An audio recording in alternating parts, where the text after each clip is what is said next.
शास्त्र भाग चुना गया है वो नए नियम में से मरकुस रचित सुसमाचार इसका अध्याय 14 वचन 32 से लेके 36 तक। फिर वे गतसमने नाम एक जगह में आए और उसने अपने चेलों से कहा, यहाँ बैठे रहो जब तक मैं प्रार्थना करूं। और वह पतरस और याकूब और यूहन्ना को अपने साथ ले गया और बहुत ही अधीर और व्याकुल होने लगा और उनसे कहा, मेरा मन बहुत उदास है, यहाँ तक कि मैं मरने पर हूँ। तुम यहाँ ठहरो और जागते रहो। और वह थोड़ा आगे बढ़ा और भूमि पर गिरकर प्रार्थना करने लगा कि यदि हो सके तो यह घड़ी मुझ पर से टल जाए। और कहा, हे अब्बा, हे पिता, तुझसे सब कुछ हो सकता है। इस कटोरे को मेरे पास से हटा ले, तो भी जैसा मैं चाहता हूँ वैसा नहीं, पर जो तू चाहता है वही हो। प्रभु परमेश्वर पढ़े हुए वचन पर आशीष।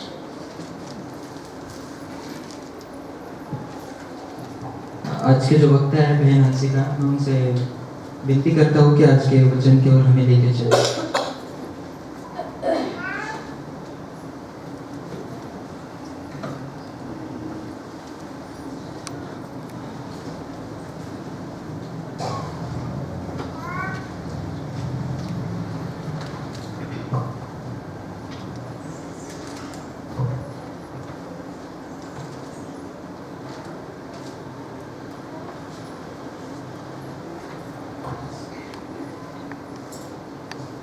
आइए हम वचन में बढ़ने से पहले एक दुआ करेंगे। Hallelujah hallelujah hallelujah. स्तुति स्तुति स्तुति स्तुति स्तुति करते हैं प्रभु परमेश्वर पिता। प्रभु जी, इस समय के लिए आपके नाम को बहुत बहुत धन्यवाद देते हैं प्रभु परमेश्वर पिता। प्रभु जी, इस सभा के लिए आपके नाम को बहुत बहुत धन्यवाद देते हैं प्रभु जी पिता। इस समय प्रभु जी हम आपके वचनों की ओर बढ़ रहे हैं प्रभु परमेश्वर पिता। प्रभु जी, आपसे विनती करते हैं प्रभु परमेश्वर पिता, इस वचनों को बोलने की मुझे ताकत दीजिए प्रभु परमेश्वर पिता। प्रभु जी, अगर मुझसे कोई भूल होती है प्रभु परमेश्वर पिता तो मुझे क्षमा करें प्रभु जी, और हम सबकी सहायता करें। ये विनती हमारे उद्धारकर्ता प्रभु यीशु मसीह के नाम में मांगते हैं, इसे सुने और ग्रहण करें पिता, आमीन। आज के मनन के लिए जो शास्त्र भाग चुना गया है वह है मरकुस रचित सुसमाचार, इसका 14th चैप्टर वर्स 32 to 37। यह वचन मैंने इसलिए चुना है क्योंकि इस वचन में हम ये देखते हैं कि प्रभु यीशु मसीह गेत्सेमानी के बाग में जब वो थे तब उनकी जो परिस्थिति थी, उनकी जो मनस्थिति थी, जो उनकी भावनात्मक स्थिति थी, उसे हम देखते हैं। तो इसलिए जैसे हम आज लेंट सीजन के शुरुआत के दिनों में चल रहे हैं, तब हमारी सबसे ज़्यादा प्रयास ये रहता है कि हम आत्मिक रीति से बढ़े, आत्मिक रीति से कैसे जिया जाए, इसकी खोज में रहते हैं।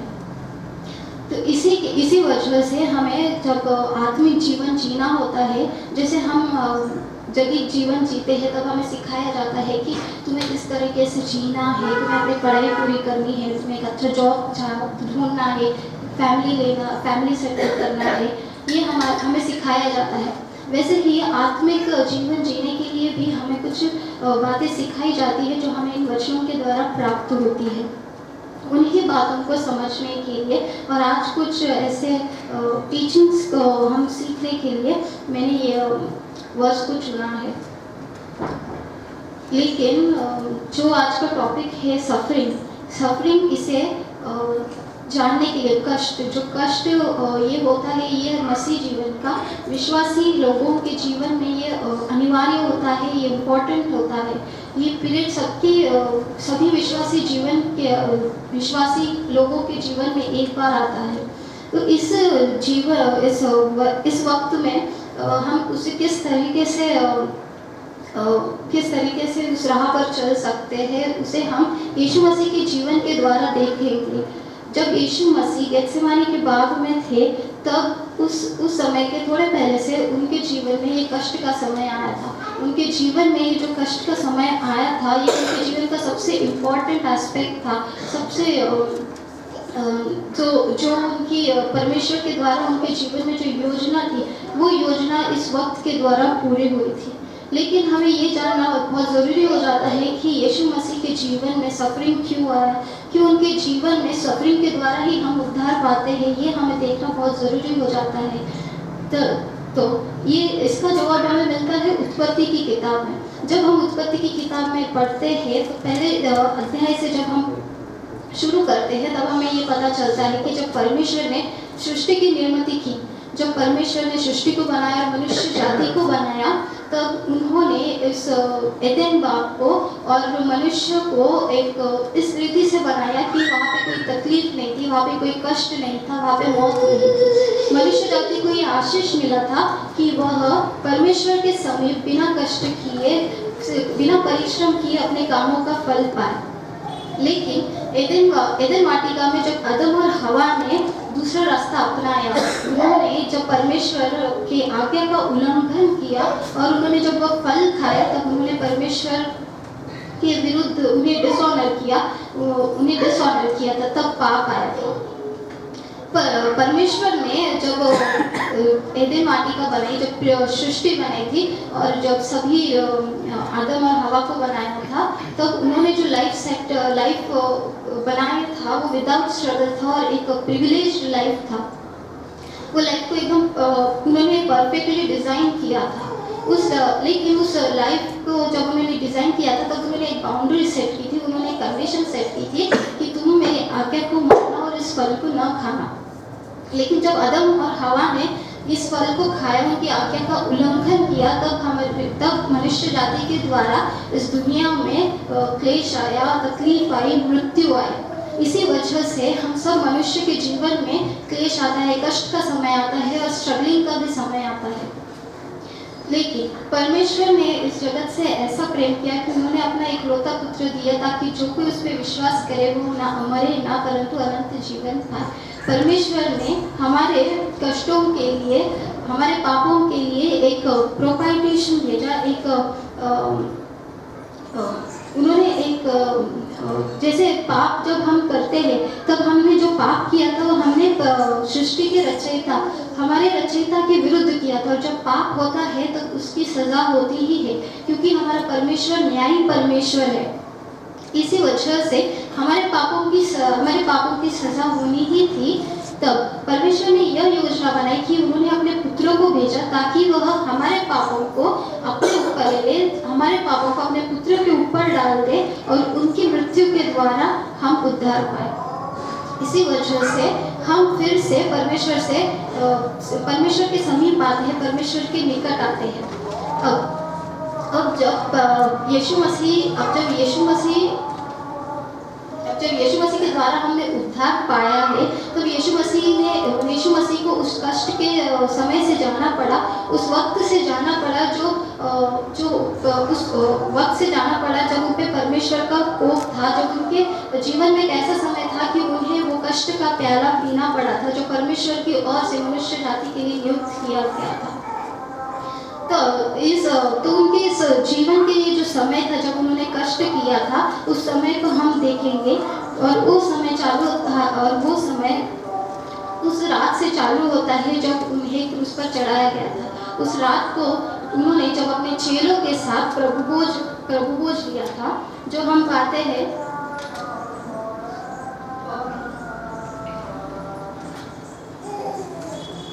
मरकुस इसका 14 अध्याय और 27 वचन। जब वहाँ पे हम देखते हैं जब प्रभु यीशु मसीह ने अपने चेलों के साथ प्रभु भोज लिया था, जब उन्होंने अपने चेलों के साथ लास्ट सफर किया था, उसके बाद उनके चेलों के बीच में कुछ बातचीत होती है। उस बातचीत के दौरान प्रभु यीशु मसीह अपने चेलों से ऐसा कहते हैं कि I will strike the shepherd and the sheep will be scattered, for it is written। Then जब प्रभु यीशु मसीह ये कहते हैं तब ये पतरस अचानक से बोल उठता है कि चाहे सब गिर जाए, चाहे सब तितर-बितर हो जाए, मैं नहीं होऊंगा। अब मेरे वचन के आगे के हिस्से को स्टार्ट करने से पहले मैं कुछ क्लियर करना चाहती हूँ। वो ये है कि हम प्रभु यीशु मसीह के सफरिंग के जो उनका सफरिंग पार्ट था उस पर हम मनन करेंगे, और उन सफरिंग पार्ट में जो उन्होंने अलग अलग तकलीफें झेली थी, जो थी इमोशनल, फिजिकल और स्पिरिचुअल तकलीफ, उन्होंने उस क्रूस पे जाने से पहले और क्रूस पे जाने के बाद सही थी, उस पर हम गौर करेंगे और ये कोशिश करेंगे कि हम जान पाए कि उन्होंने किस रीति से अपने जीवन के द्वारा परमेश्वर को प्रसन्न किया था। अब जब हम उस रात को देखते हैं जब यीशु मसीह अपने चेलों के साथ थे, तब उन्होंने जब अपने चेलों के साथ प्रभु भोज किया था, तो उसके बाद उनके बीच में जो बातचीत चल रही थी, तब उन्होंने कहा था कि ऐसा वक्त आता है जबकि चरवाहे को छड़ी मारे जाएंगे और सारी भेड़ें तितर बितर हो जाएंगी। तब उन्होंने भविष्यवाणी की थी कि जब यीशु मसीह को पकड़वाया जाएगा तो उनके सारे चेले तितर बितर हो जाएंगे। लेकिन तब पतरस जो यीशु मसीह से सबसे ज़्यादा प्रीति रखता था, ऐसा कहा गया है, तब वो बोल उठा कि चाहे सब तितर बितर हो जाए, मैं नहीं होगा। तो प्रभु यीशु मसीह पतरस से ये कहते हैं कि इसी रात को तू मुर्गा दो बार बांध देने से पहले तू मुझे 3 बार नकारेगा। तब पतरस और जोर से बोल उठता है कि मैं तेरे साथ अगर मुझे मरना भी पड़े तो मैं पीछे नहीं हटूंगा, तुझे छोड़ूंगा नहीं। इस पॉइंट से, इस समय से यीशु मसीह के लाइफ में वो इमोशनल स्ट्रगल चालू होता है, जहाँ जो आगे बढ़ता जाता है। यहाँ पे हम देखते हैं कि जब पतरस ने जब यीशु मसीह से ऐसा कहा, तब यीशु मसीह ने जो इमोशनल स्ट्रगल किया था, वो पहला था डिनायल बाय लव और दूसरा था फॉल्स वैलिडेशन। अपने प्रिय लोगों से जिनसे वो प्रीति रखते थे उनसे ठुकराया जाना और झूठी तसल्ली, ये उन्होंने महसूस किया था। इसके बाद जब वो ये बातचीत हुई थी, तब प्रभु यीशु मसीह और उनके साथ उनके चेले सब गेत्सेमानी के बाग में गए थे।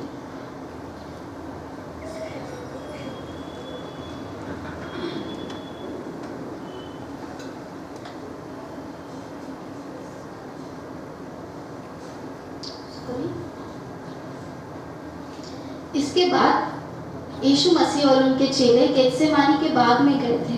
जब वह गेत्सेमानी के बाग में गए थे, तब हम ये देखते हैं वचन 32 चैप्टर 14, मरकुस रचित सुसमाचार, इसका चैप्टर 14 वर्स 32। फिर वे गेत्सेमानी नामक एक जगह में आए और उसने अपने चेलों से कहा, यहाँ बैठे रहो जब तक मैं प्रार्थना करूं। और वह पतरस और याकूब और यूहन्ना को अपने साथ ले गया और बहुत ही अधीर और व्याकुल होने लगा, और उसने कहा, मेरा मन बहुत उदास है, यहाँ तक कि मैं मरने पर हूँ। तुम यहाँ ठहरो और जागते रहो। फिर वह थोड़ा आगे बढ़ा और भूमि पर गिरकर प्रार्थना करने लगा। जब हम इन वचनों की ओर गौर करते हैं, तब हम ये जानते हैं कि यीशु मसीह जो पहले भोर के समय अकेले में जाके पर्वत पे जाके परमेश्वर पिता से प्रार्थना करते थे, अपने चेलों से दूर होकर प्रार्थना करते थे, वही यीशु मसीह आज अपने चेलों को गेत्सेमानी के बाग में लेके जाकर उनसे कहते हैं कि तुम यहीं रुको, क्योंकि मेरा मन व्याकुल हो रहा है और मेरी आत्मा उदास हो रही है। तुम यहीं रुको और मैं प्रार्थना करके आता हूँ। ये शब्द यीशु मसीह ने अपने चेलों से कहे। जब हम ये शब्दों को जानते हैं, तब हम ये एहसास कर सकते हैं कि यीशु मसीह ने उस समय क्या फेल किया था। यीशु मसीह उस समय जानते थे कि उनका उन्हें पकड़ने का समय निकट आ रहा है, और इसी वजह से वह घबराहट महसूस कर रहे थे, वो अकेलापन महसूस कर रहे थे। इसलिए तब उन्होंने अपने प्रिय लोगों को अपने साथ, उन्हें अपने प्रिय लोगों की ज़रूरत थी, उनके साथ की ज़रूरत थी। लेकिन जब हम वचनों में आगे बढ़ते हैं, फिर वह थोड़े आगे बढ़ा और भूमि पर गिरकर प्रार्थना करने लगा कि यदि हो सके तो यह घड़ी मुझ पर से टल जाए, और कहा, हे अब्बा, हे पिता, तुझसे सब कुछ हो सकता है। इस कटोरे को मेरे पास से हटा ले, तो भी जैसा मैं चाहता हूँ वैसा नहीं, पर जो तू चाहता है वही हो। फिर वह आया और उन्हें सोता पाकर पतरस से कहा, हे शमौन, तू सो रहा है? क्या तू एक घड़ी भी न जान सका? जागते और प्रार्थना करते रहो कि तुम परीक्षा में न पड़ो। तब जब यीशु मसीह प्रार्थना कर कर वापस आए तब उन्होंने वो निराशाजनक होकर अपने चेलों से कहते हैं, क्या तुम थोड़ी देर भी नहीं जाग सकते? क्या तुम थोड़ी देर भी जागते हुए प्रार्थना नहीं कर सकते?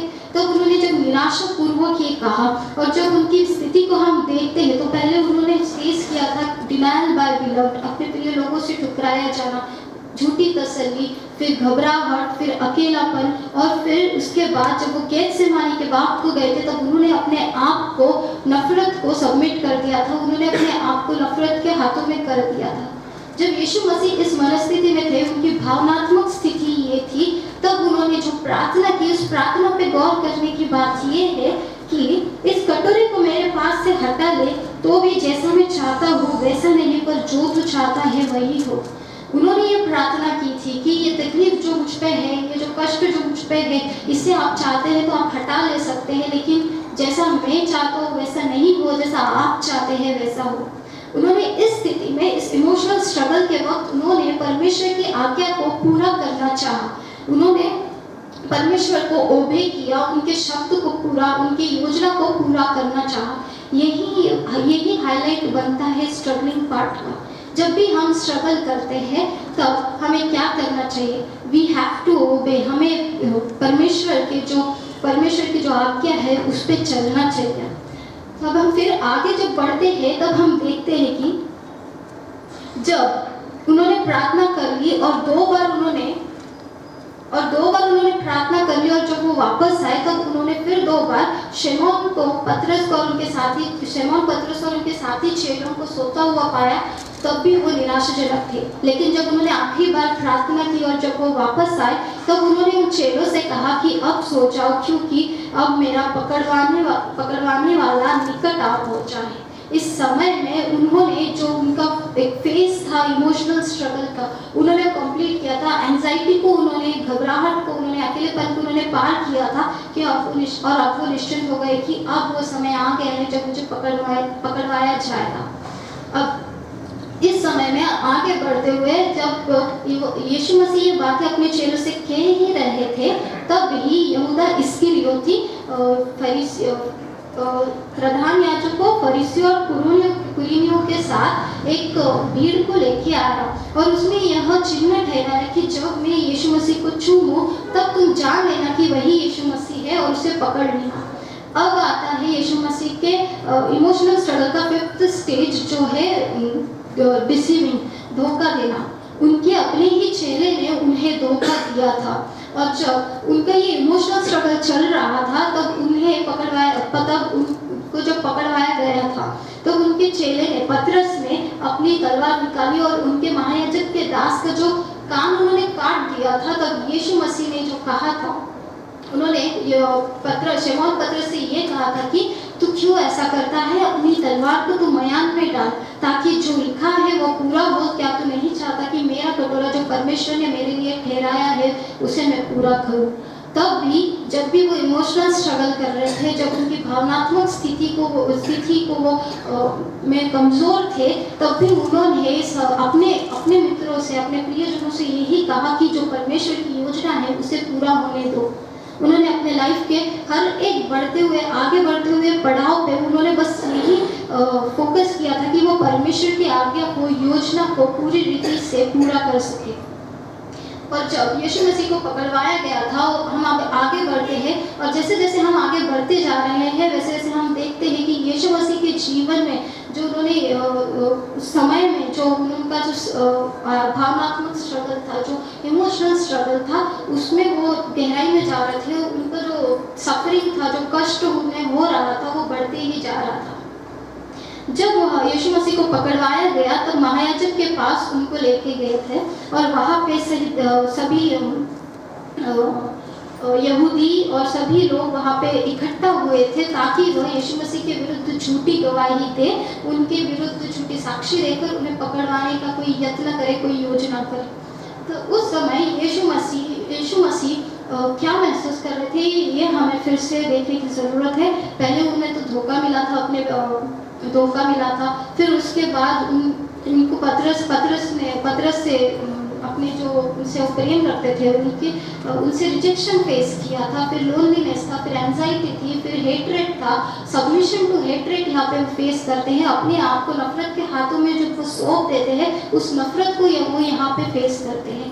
जब हम उस वचनों को पढ़ेंगे तो हमें ये पता चलता है कि वहाँ पे जो सभी लोग थे वह पहले ही यीशु मसीह के विरोध में इकट्ठा हुए थे। उनको मारने के उनके झूठी साक्ष्य देके उनको मृत्यु दंड की आज्ञा देने के लिए उन्होंने कोई योजना तैयार करने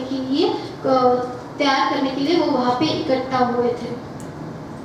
और जब वह यीशु मसीह ये फेस कर रहे थे तब उन पे कहीं झूठी गवाही दी गई, उन पे कहीं झूठे इल्ज़ाम लगाए गए थे। लेकिन जब महायाजक उनसे पूछते हैं कि क्या ये गवाही तो इनके बारे में जो तुम्हारे बारे में गवाही दे रहे हैं, झूठी गवाही दे रहे हैं, क्या तुम इसके बारे में कुछ नहीं कहोगे? तब यीशु मसीह ने कुछ नहीं कहा। इस समय हम एक नॉर्मल अगर हम ह्यूमन नेचर को ऑब्जर्व करेंगे तो हम ये देखते हैं कि जब भी हमारे अपोज में कोई जाता है तो हम सेल्फ डिफेंस करते हैं। जब भी हम पे कोई झूठी साक्षी देता है तो वह अपने रीजंस के साथ हम अपने आप को जस्टिफाई करते हैं। लेकिन यहाँ पे जब यीशु मसीह सच्चे थे तब भी उन्होंने कुछ नहीं कहा, क्योंकि ये उनके कष्ट का एक हिस्सा था। ये वो चाहते थे कि ये कष्ट भी पूरा हो जाए, सबमिशन टू हेट्रेड, जो नफरत उन्हें सहना था, ये उनका पार्ट भी पूरा हो जाए। फिर इसके बाद जब यीशु मसीह से महायाजक ने यीशु मसीह से सवाल पूछा कि क्या तुम परम धर्मी के पुत्र हो, तो यीशु मसीह ने कहा हाँ मैं हूँ, और मैं परमेश्वर के दाहिने हाथ के बाजू में तुम देखोगे, और दाहिने हाथ और बैठे और आकाश के बादलों के साथ आते देखोगे। तो महायाजक ने इस बात को निंदा के स्वरूप में लेकर यीशु मसीह पे मृत्युदंड की आज्ञा दी, और वहाँ पे जो लोग इकट्ठा हुए थे उन सभी लोगों ने यीशु मसीह पे थूका, यीशु मसीह के मुंह को ढापा, उन्हें थप्पड़ मारा, उन्हें घूंसे मारे और उनके ठट्टा की, उनका मजाक उड़ाया और ये कहा कि अब तू बता, भविष्यवाणी कर कि अब तुझे थप्पड़ कौन मार रहा है। अब जब हमने देखा कि जो इनके इमोशंस वो सह रहे थे उसमें ये ऐड होता है कि इंसल्ट, उन्होंने बदतमीजी को सहा, उन्होंने इंसल्ट को सहा। अब इसके बाद जब यीशु मसीह को पेंतुस पिलातुस के पास लेके जाते हैं तब पेंतुस पिलातुस के पास भी यीशु मसीह को मृत्युदंड की आज्ञा सुनाई दी जाती है, और उनके बदले किसी और बंदी को छोड़ा जाता है। उनके बदले किसी और बंदी गृह को छोड़ा जाता है। तब उसके बाद जब यीशु मसीह को मृत्युदंड की आज्ञा सुनाई जाती है तब तो यीशु मसीह को सिपाही एक जगह पे लेके जाते हैं जहाँ पे वह यीशु मसीह को कार्टून का ताज पहनाते हैं।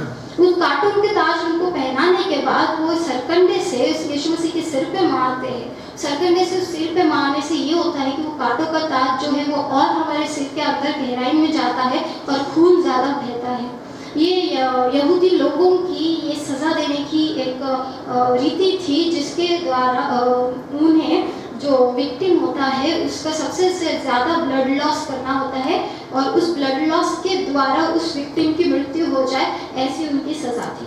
तो जब यीशु मसीह को कांटों का ताज पहनाया गया और उनके सिर पर सरकंडे से मारा गया था, यहाँ से उनका स्टार्ट होता है फिजिकल स्ट्रगल। उनकी शारीरिक रीति से भी उन्हें कष्ट उठाना पड़ा। अब जब हम यहाँ पे गौर करेंगे तब ना ही ऐसा नहीं होता है कि उन्होंने पहले सिर्फ इमोशनल स्ट्रगल को पूरी रीति से सह लिया फिर अभी फिजिकल स्ट्रगल को सह रहे हैं, नहीं, ऐसे नहीं है। उन्होंने इमोशनल स्ट्रगल के साथ उनके कष्ट में फिजिकल स्ट्रगल भी ऐड हुआ, शारीरिक तकलीफ भी ऐड हुई थी।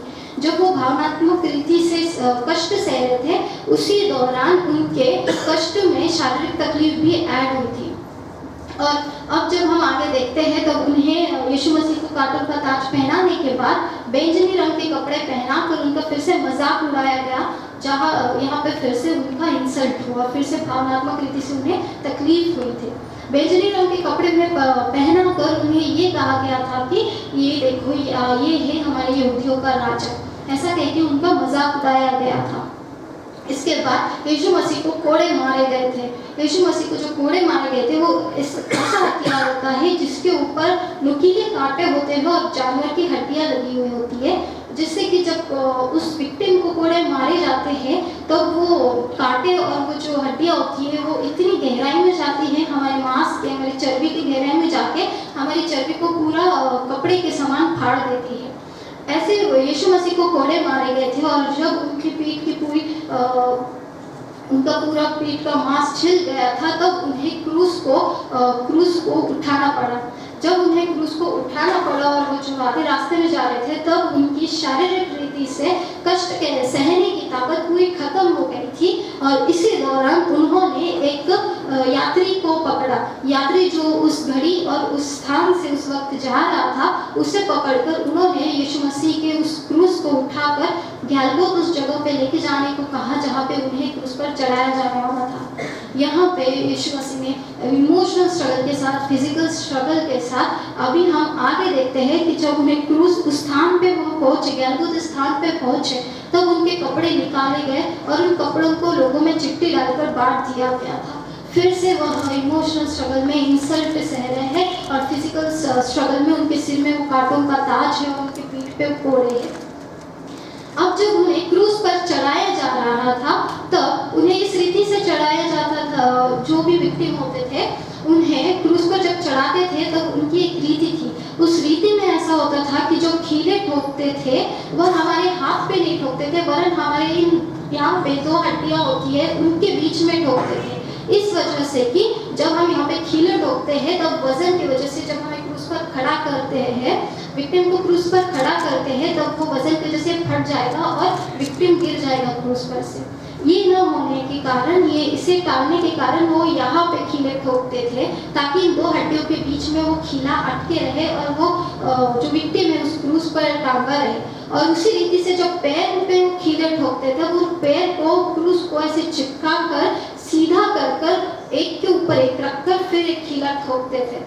और ये पैर पे इस रीति से इस वजह से कीला ठोकते थे क्योंकि जब वो विक्टिम को सांस लेनी होती थी तब जब वो सांस लेने के लिए ऊपर देखेगा तब उसके पैर में जो तनाव होगा उससे उसे ज़्यादा तकलीफ होगी। और इन दोनों जगहों पे जब कीले ठोके जाते हैं तब वहाँ पे सबसे ज़्यादा खून बहना चालू हो जाता है और उस मौत का, उस रीति से मौत देने का कारण यही होता है कि सांस लेने में तकलीफ जाती है और बहुत खून बहना चालू हो जाता है।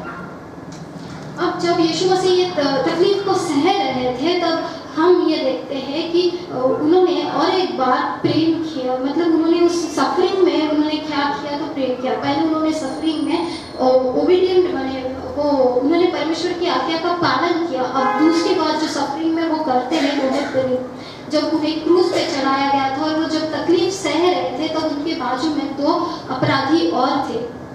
उन दो अपराधियों में से उनके बाजू में दो अपराधी और थे। तो उनके बाजू में जो एक चोर था उसने कहा, अगर तू सच में परमेश्वर का पुत्र है तो जब तू स्वर्ग में जाएगा तो मुझे भी लेके चल। परमेश्वर ने उस शिष्य को आशीष दी और उसके बाद उन्होंने जब उस तकलीफ में यीशु मसीह ने उस तकलीफ को सहते हुए उन्होंने ये वचन में कहा था कि परमेश्वर तो इन्हें माफ़ कर क्योंकि ये नहीं जानते ये क्या कर रहे हैं। यहाँ पे प्रभु यीशु मसीह ने तकलीफ के दौरान दूसरी बात जो की थी वो था प्रेम। तो पहली बात हमने देखी वो थी ओबीडियंस, दूसरी बात जो है वो था प्रेम। अब इसके बाद जब प्रभु यीशु मसीह उस रात से बीत कर सुबह को चले, सुबह हो गई जब उन्हें क्रूस पर चढ़ाया गया था, तो सुबह से लेकर दोपहर तक वो उस क्रूस पर टांगे गए थे। उस क्रूस पर उन्हें रखा गया था और उस तकलीफ को सह रहे थे। तब यीशु मसीह दोपहर में जब उनकी मृत्यु का समय करीब आ रहा था, पास में आ रहा था, तब उनके सफरिंग का सबसे हाई पॉइंट आया था और वो था स्पिरिचुअल एगोनी। वो आत्मिक रीति से परेशान हो गए थे, उस तकलीफ को सह के, उस कष्ट को सह के परेशान हो गए थे और उनके स्पिरिचुअल स्ट्रगल का उन्होंने ये सिंबल बताया था कि एले एले लमा शब्दानी, हे मेरे परमेश्वर तूने मुझे क्यों छोड़ दिया। उन्होंने इतनी तकलीफ सही। इन तकलीफ़ों को जब हम देखते हैं तब भी उस पर्टिकुलर वक्त के बाद जब वो ऐसा कह चुके होते हैं, तब उन्होंने आखिरी में जब वो सिपाही एक स्पंज को सिरके में डुबाकर उनके होठों पे लगाता है, और जब वह जो होठों को उसके गीला कर चुका होता है, तब यीशु मसीह कहते हैं पूरा हुआ, और तब वह अपने प्राण को बड़े जोर के शब्द से चिल्लाकर छोड़ देते हैं। यहाँ पे हम देखते हैं कि ये जो उनका पूरा हमने रात से लेकर सुबह तक और सुबह से लेकर दोपहर तक जो हमने उनके जीवन का जो कष्ट का समय देखा, तो उस समय में हम ये देखते हैं कि उन्होंने परमेश्वर के वचन को पूरा करने को कितना महत्व दिया। उन्होंने इम्पोर्टेंस दिया कि बाइबल में जो हमारे पवित्र शास्त्रों में जो वचन लिखा है, परमेश्वर का जो वचन है, उस हर एक वचन को पूरा करने के लिए उन्होंने कितना इम्पोर्टेंस दिया है। उन्होंने सफरिंग में 2 चीज़ें की थी, ओबीडियंस एंड लव।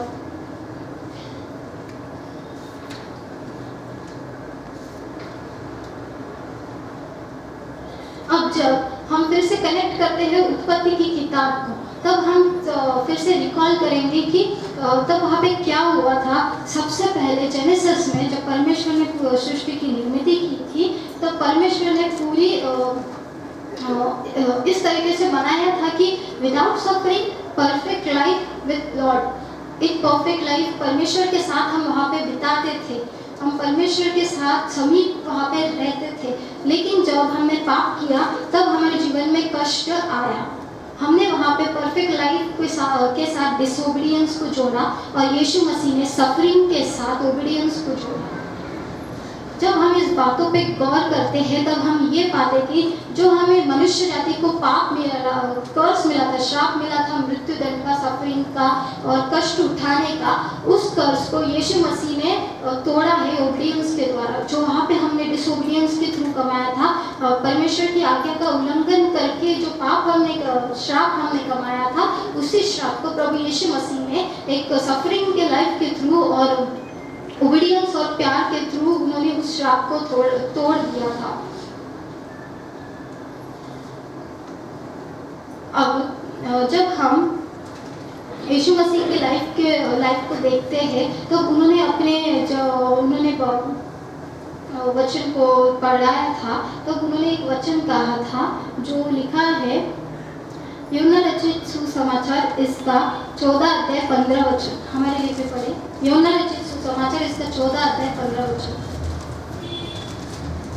यदि तुम मुझसे प्रेम करते हो तो मेरी आज्ञाओं को मानोगे।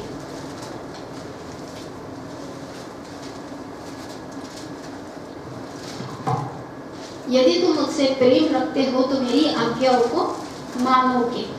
अब यहाँ पे हम ये सीखते हैं कि जब हम प्रेम रखते हैं तब हम उनके आज्ञाओं को मानते हैं। उसी तरह से जब हम यीशु मसीह की सफरिंग पार्ट को और उनकी लाइफ को जब हम ध्यान से देखेंगे, गौर करेंगे, तो हमें ये सीखने को मिलता है कि उन्होंने हमेशा परमेश्वर की हर एक आज्ञा को पूरा किया, उन्हें ओबे किया था। और उन्होंने किस वजह से ओबे किया था? क्योंकि वो उनसे प्रेम रखते हैं। पहले ऐसा ट्विस्टिंग होता था, ऐसा ट्विस्टिंग चलता था कि जब तुम मसीह बन जाते हो, विश्वासी बन जाते हो, तब सारे बाइबल वर्स तुम अपने आप पे लागू कर देते हो in order to be obedient. Obedient बनने के लिए तुम सारे बाइबल वर्सेस को फॉलो करना चालू कर दो। लेकिन जैसे धीरे धीरे वक्त के साथ तुम उसे फॉलो करने की कोशिश करते हैं, तब हमें वो एक बर्डन लगने लगता है, हमें तकलीफ होती है कि हम बार बार इस कष्ट को नहीं झेल पा रहे हैं। बार बार जो तकलीफ होती है क्षमा करके, बार बार जो तकलीफ होती है किसी और को अपने ही विरुद्ध बात करते हुए, हमें नफरत करते हुए, उसे हम झेल नहीं पाते हैं। लेकिन जब हम सच में यीशु मसीह से प्रेम करते हैं, उन्हें जानते हैं और उनके प्रेम को जानते हैं, तब हम उनके फुटस्टेप्स को फॉलो करते हैं, तब हम अपने आप ओबीडियंट बन जाते हैं। ये डिफरेंस होता है जब हम प्रेम करते हैं। लव चेंजेस यू, प्रेम तुम्हें बदल देता है। जब हम यीशु मसीह से प्रेम करना सीखते हैं, उनके प्रेम को जब हम जानते हैं, तब हम उनकी आज्ञाओं को मानते हैं और ये बहुत आसान हो जाता है। इसीलिए यीशु मसीह ने दो कमांडमेंट्स दिए हमें। फर्स्ट कमांडमेंट है कि परमेश्वर को अपने पूरे मन से, बुद्धि से और आत्मा से प्रेम रखना। और दूसरा कमांडमेंट है कि सभी अपने पड़ोसियों को अपने समान प्रेम रखना। फर्स्ट कमांडमेंट को अगर हम देखेंगे तो जेनेसिस में जब आदम और हवा ने फल को परमेश्वर के ऊपर प्रभुता दी थी, तब हम परमेश्वर को पूरे मन से प्रेम करने में असामर्थ्य हो गए, पूरे मन से, बुद्धि से, आत्मा से प्रेम करने में असामर्थ्य हो गए। और दूसरी बात, इसलिए हमें फर्स्ट कमांडमेंट में परमेश्वर को प्रेम करने के लिए कहा गया है। और दूसरी बात, दूसरा जो पाप हुआ था वो था नफरत की वजह से, जो केन और हबेल के बीच में थी। जो हबेल को केन ने घात किया था, तब हम मनुष्य अपने पड़ोसियों को अपने समान प्रेम करने में असमर्थ थे। इसीलिए प्रभु यीशु मसीह ने भी अपने सफरिंग के थ्रू दो चीज़ें की थी। पहला, परमेश्वर से प्रेम किया था, जिसे उन्होंने ओबीडियंस के थ्रू पूरा किया, साबित करके बताया। और दूसरा, उन्होंने अपने पड़ोसियों से प्रेम किया जब उन्होंने कहा कि इन्हें क्षमा कर, क्योंकि ये नहीं जानते। So this is the conclusion of my message that through suffering Jesus Christ ने हमें बहुत बड़ा मैसेज दिया है, obedience and love your neighbors। ये दो मैसेज को इन दो पॉइंट्स को अगर हम हमारे स्पिरिचुअल लाइफ में पकड़ के चलेंगे, हमारे स्पिरिचुअल लाइफ में एक लेसन मानकर चलेंगे, तो we will be very close to God। हम परमेश्वर को जानने में बहुत करीब से जान पाएंगे। मैं यही कह के अपना मैसेज समाप्त करती हूँ। अगर मुझसे कोई बोलने में गलती हुई तो मुझे क्षमा कर दे। आइए हम दुआ करेंगे। Hallelujah, hallelujah, hallelujah, hallelujah, hallelujah, hallelujah. स्तुति स्तुति स्तुति स्तुति करते हैं परमेश्वर पिता आपके नाम को गौरव देते हैं प्रभु परमेश्वर, आपके नाम को बहुत बहुत धन्यवाद देते हैं प्रभु जी। पिता आपने अपनी दया के द्वारा प्रभु जी आज हमें इन वचनों से लेके चला है प्रभु परमेश्वर पिता आपने हमें सहायता की, मदद की कि हम इन वचनों को समझ पाए प्रभु परमेश्वर प्रभु जी। इन वचनों के द्वारा प्रभु परमेश्वर पिता हमें हमारी परेशानियों का जवाब मिले प्रभु जी, हमें हमारी तकलीफों और कष्टों को झेलने की ताकत मिले प्रभु परमेश्वर पिता, ऐसा होने दे प्रभु जी। प्रभु जी आपसे विनती करते हैं प्रभु परमेश्वर पिता, हम सब प्रभु जी आपके प्रभु जी समीप आ सके, आपको करीब से और जान सके प्रभु परमेश्वर पिता, ऐसी तरह हम पे कीजिए प्रभु जी। पिता आपके प्रेम को प्रभु जी हम समझ सके और उस पर चल सके पिता, ऐसा हमें बुद्धि और सामर्थ्य दीजिए प्रभु परमेश्वर पिता। प्रभु जी फिर से एक बार धन्यवाद देते हैं सभा के लिए प्रभु जी और इस अवसर के लिए प्रभु परमेश्वर पिता। प्रभु जी मैं निर्बल हूँ प्रभु जी, लेकिन प्रभु जी आपने मुझे अपने सामर्थ्य में बल दिया प्रभु परमेश्वर पिता, आपके नाम को मैं बहुत बहुत धन्यवाद देती हूँ प्रभु जी। प्रभु जी मेरी इस छोटी सी दुआ को हमारे उद्धार करता है यीशु मसीह के नाम से सुने और ग्रहण करें पिता।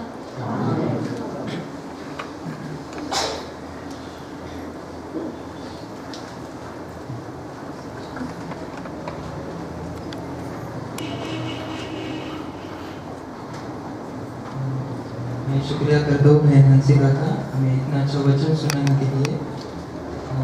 सूचना की ओर चलते